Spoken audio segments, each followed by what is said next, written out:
students, this is class 7 science chapter number 10, respiration in the organisms.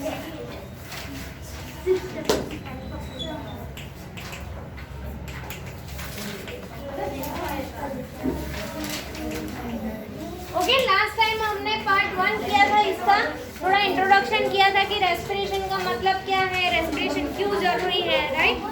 चलो, anaerobic and aerobic respiration किया था, yes और no, है ना। What do you mean by aerobic respiration?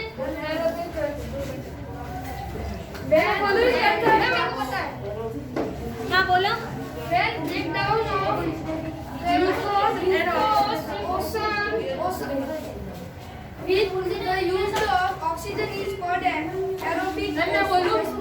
Very good. Oxygen की absent में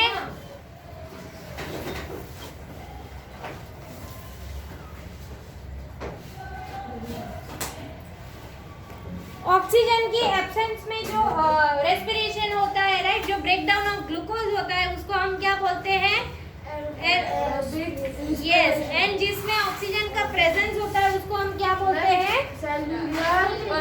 yes. In the cell, the food is broken down into carbon dioxide and water. When breakdown of glucose occur with the use of oxygen is called aerobic, right? Oxygen का use है उसको aerobic, use नहीं है उसको anaerobic. Okay, anaerobic मतलब use नहीं है, aerobic मतलब यूज है, ठीक है। चलो, आर मसल सेल्स, वहाँ से रीड कर रही हूँ। आर मसल सेल्स, जो लोग ऑनलाइन पढ़ रहे हैं, मैं यहाँ से रीड, ये हो गया था। हाँ, कहाँ से बाकी है? एरोबिक के नीचे वाले से। ओके, एरोबिक ने नीचे से, मैं यहाँ से पढ़ रही हूँ। हाँ, ग्लूकोज, यस। तो ग्लूकोज का ब्रेकडाउन कैसे होता है? Carbon dioxide, water and energy में in the presence of oxygen. Okay, you should know that there are some organism such as yeast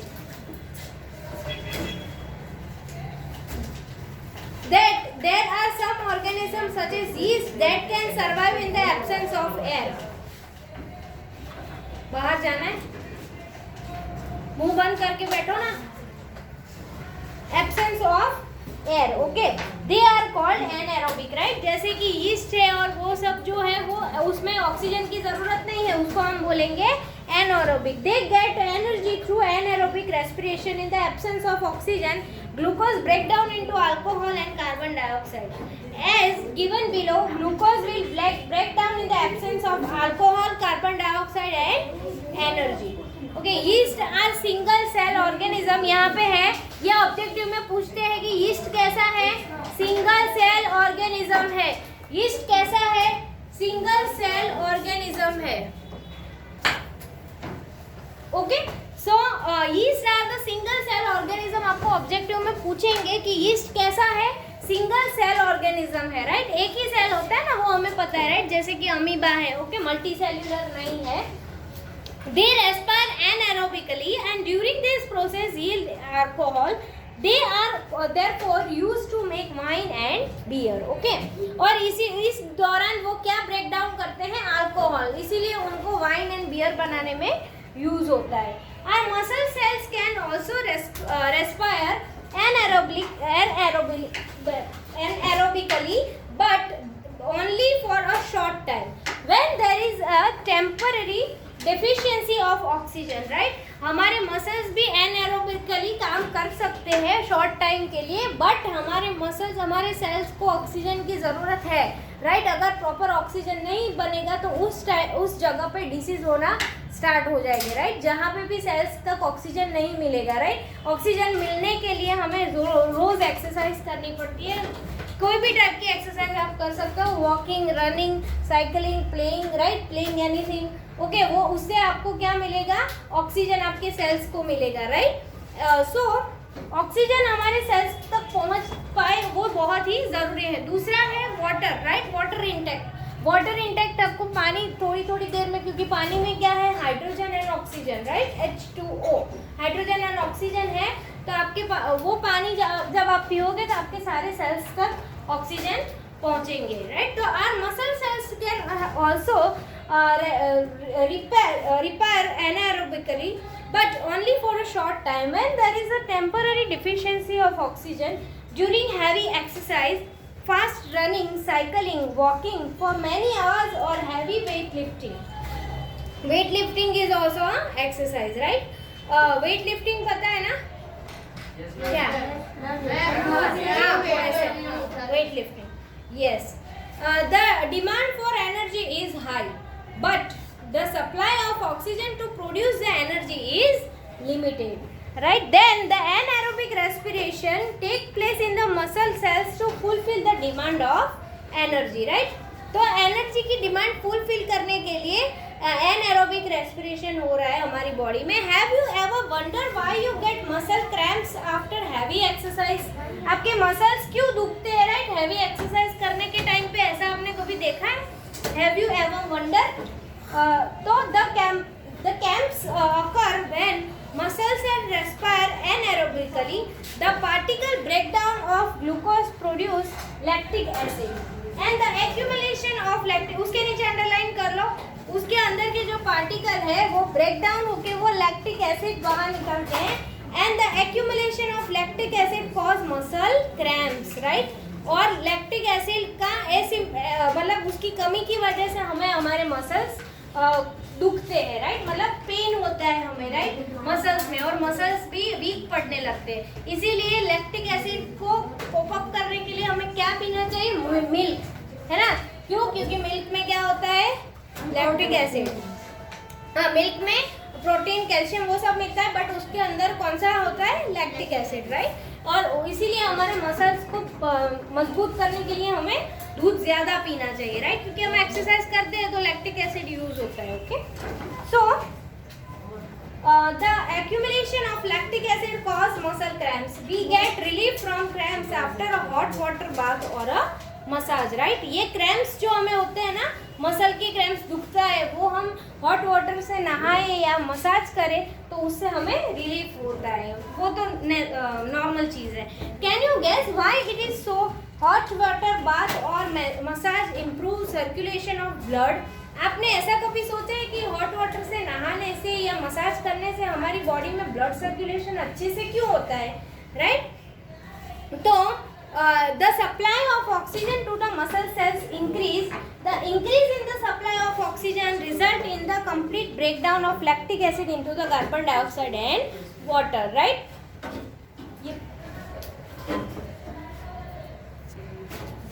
Accumulation से रीडिंग करो. We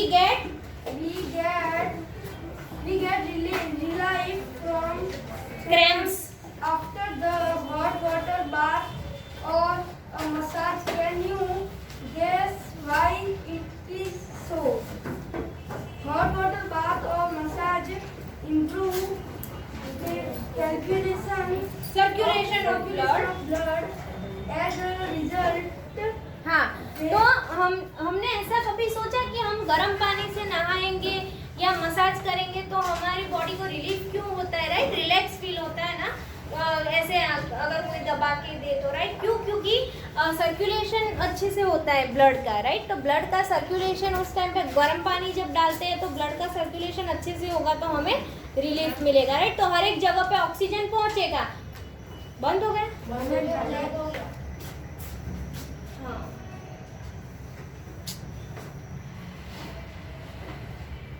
कोई बात नहीं, जितना बने उतना. ओके. सो ब्लड सर्कुलेशन अच्छे से होता है तो ऑक्सीजन भी सब जगह अच्छे से पहुंच पाता है, राइट. तो नेक्स्ट रीड करो.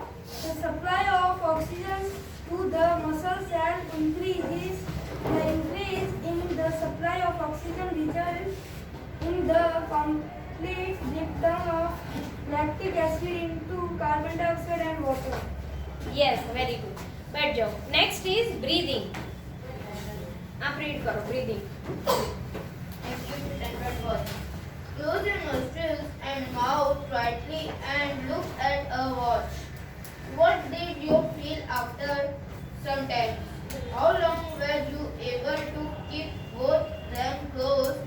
Note down the time for which you could hold your breath. Make 10.2.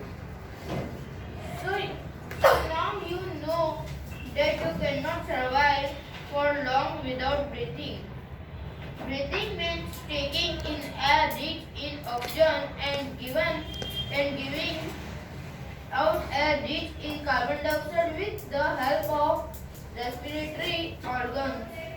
The taking in of air. Okay see हम कभी हमारा मुंह बंद कर दे और नाक बंद कर दे और तो हम देखेंगे क्लॉक की तरफ कि थोड़ी देर में हमें ऐसे अनइजीनेस फील होने लगता है, राइट? हम ऐसे नहीं रह सकते थोड़ी देर के बाद। क्यों? क्योंकि हमारी बॉडी को ऑक्सीजन की ज़रूरत है, राइट? इनहेल एंड एक्सेल करने की ज़रूरत है ना। हम पानी के नीचे भी डुबकी लगाएंगे तो क्या होगा, हमारे नॉस्ट्रियल से वो ब्लॉक हो जाएंगे पानी से, राइट? मुंह भी ब्लॉक हो जाएगा, राइट? तो हम उतनी देर तक नीचे नहीं रह सकते, राइट? तो वो हमारी बॉडी को इनहेल एंड एक्सहेलेशन ज़रूरी है। बैठ जाओ। Breathing means taking in air rich in oxygen and giving out air rich in carbon dioxide, right? Breathing का मतलब क्या है कि ऑक्सीजन रिच एयर अंदर लेना और कार्बन डाइऑक्साइड वाली एयर हम बाहर निकालते हैं। यस और नो? ये तो हमें पता ही है। Okay, so breathing means taking in air oxygen and carbon dioxide. The taking in of air rich in oxygen into the body is called inhalation, right? Inhalation क्या है? ऑक्सीजन वाली एयर को बॉडी के अंदर लेना है। और एक्सहेलेशन क्या है? And giving out of air rich in carbon dioxide is known as exhalation, right? और एक्सहेलेशन क्या है?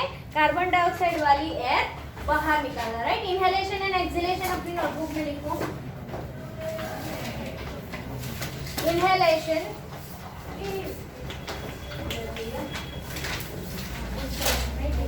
the taking air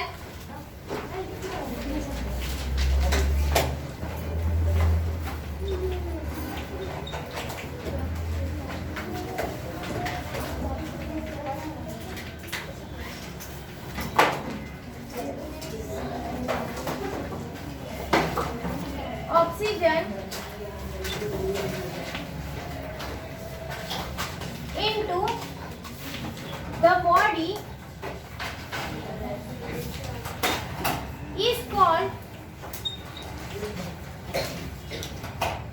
inhalation.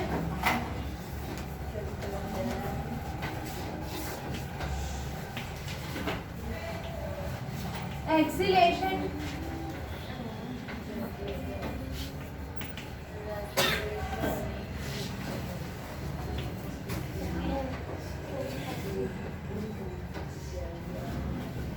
giving out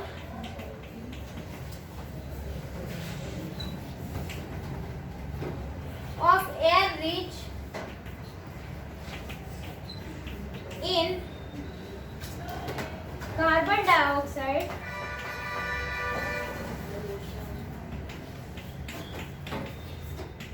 is called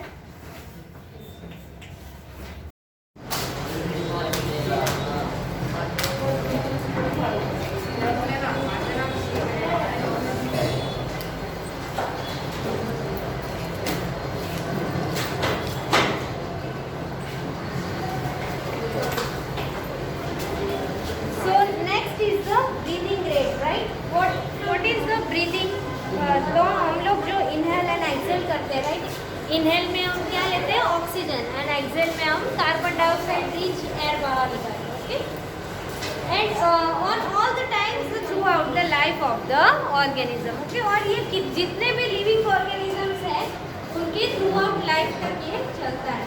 the number of times a person breathe is in a minute is termed as the breathing rate. Okay, और उसको हम क्या बुलाते हैं? Breathing rate.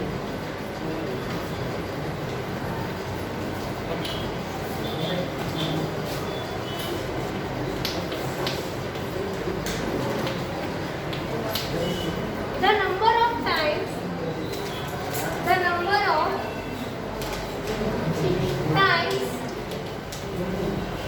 a person breathes in a minute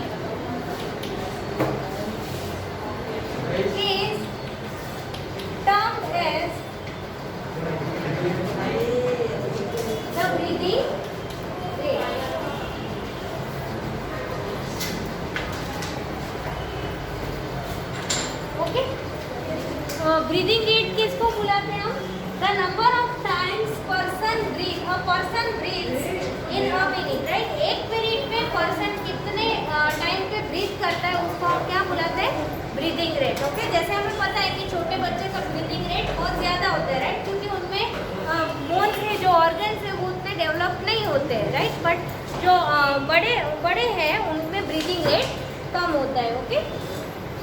और breathing rate जो normal proportion में होना चाहिए उतना होगा, तभी हम हेल्दी कहलाएंगे। During breathing inhale and exhalation take place alternatively, right. हाँ, ब्रीदिंग के दौरान इनहेलेशन एंड एक्सहेलेशन है वो ऑल्टरनेटिवली होता है, राइट। इनहेलेशन जब होता है तब एक्सहेलेशन नहीं होता है, ऑब्वियसली। ऑक्सीजन जब हम लेते हैं तब कार्बन डाइऑक्साइड एक साथ तो नहीं छोड़ सकते ना, ऑक्सीजन लेते हैं और कार्बन डाइऑक्साइड छोड़ते हैं, राइट। मतलब इनहेल एंड एक्सहेलेशन ऑल्टरनेटिवली होता है। Then a breath means 1 inhalation plus 1 exhalation, right. तो एक जो ब्रीथ है वो एक इनहेल एंड एक्सहेल का है, राइट। तो अगर आपको आपका ब्रीदिंग रेट चेक करना है तो एक इनहेल एंड एक एक्सहेल बोथ होता है एक ब्रीथ, ओके। तो 1 मिनट में टोटल कितना ब्रीथ हुआ वो आप काउंट कर सकते हैं। You like to find out your breathing rate. Do you want to know whether it is constant or it change according to the requirement of oxygen by the body? Let us find out by doing the following activity. फिर एक activity दी गई है आपको, right, उसमें आप देख सकते हैं। On an average, the adult human being at rest breathe in and out 15 to 18 times in a minute, okay. On an average जो एडल्ट है, मतलब जो 18 ईयर्स से ऊपर है, आई मीन 15-16 ईयर्स से जो ऊपर है, वो कितने 1 मिनट में 15 to 18 टाइम्स करते हैं, राइट। एडल्ट है वो ऑन एन एवरेज 1 मिनट में 15 to 18 टाइम्स ब्रीथ करते हैं, राइट। ड्यूरिंग हैवी एक्सरसाइज, एक हैवी एक्सरसाइज के दौरान the breathing rate can increase up to 25, right. Heavy exercise में 25 टाइम्स तक ये, राइट, आप जब हैवी एक्सरसाइज करते हैं तो आपको ब्रीदिंग कैसा फास्ट होने लगता है, राइट। तो हैवी एक्सरसाइज के दौरान 25 टाइम्स ज़्यादा होता है। While we exercise, not only do we breathe fast, we also take deep breath and thus inhale more oxygen, right? हम एक्सरसाइज करते हैं तो सिर्फ फास्ट ब्रीदिंग भी नहीं करते हैं, बट हम डीप ब्रीथ लेते हैं, राइट। उस टाइम पे बहुत ज़्यादा एक्सरसाइज करते हैं तो हम डीप ब्रीथ लेते हैं, तो ऑक्सीजन ज़्यादा अंदर आएगा और कार्बन डाइऑक्साइड ज़्यादा बाहर जाएगा, ओके। आगे का टॉपिक हम नेक्स्ट टाइम पढ़ेंगे। Thank you everyone. ये आप लिख लो अपनी नोटबुक में।